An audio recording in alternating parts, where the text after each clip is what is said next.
believe in '95, 95 they was when they made played the their first move. game, yes. Yeah, made the move from LA to St. Louis.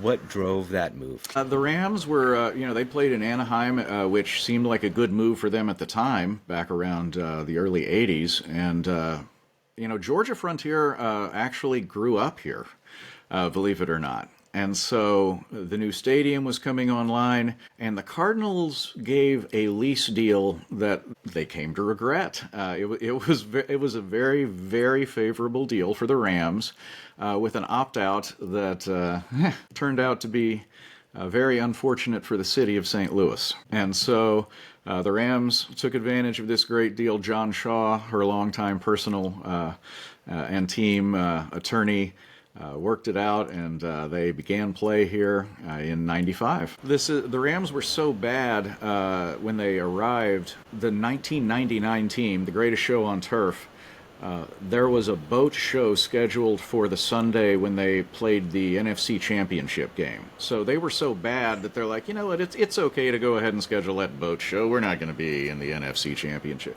Fortunately, they rescheduled it, yes. They probably scheduled that as soon as was it not Trent Dilfer, Trent Trent Green. Green Yeah. got injured Uh-huh. right Yeah. in the preseason when I think he tore his Achilles. They're probably like, okay, there's no shot here. We can go ahead Yeah, and schedule that. So Rodney Harrison hit him from behind and took him down with what a lot of people believe was a cheap shot. And so I had Ram season tickets for 9 years, which I couldn't afford, and I'll just straight up admit that now. But I wouldn't trade the experience for the world. And a few years later, the Rams were playing whichever team, the Chargers.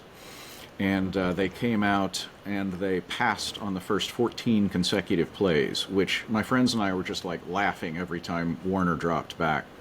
And it later turned out that Mike Martz drew up every single one of the 14 plays to be directed at Rodney Harrison, to where he had to make a decision of who to cover and get. So it was Mike's personal vengeance for taking out Trent Green's leg in that game.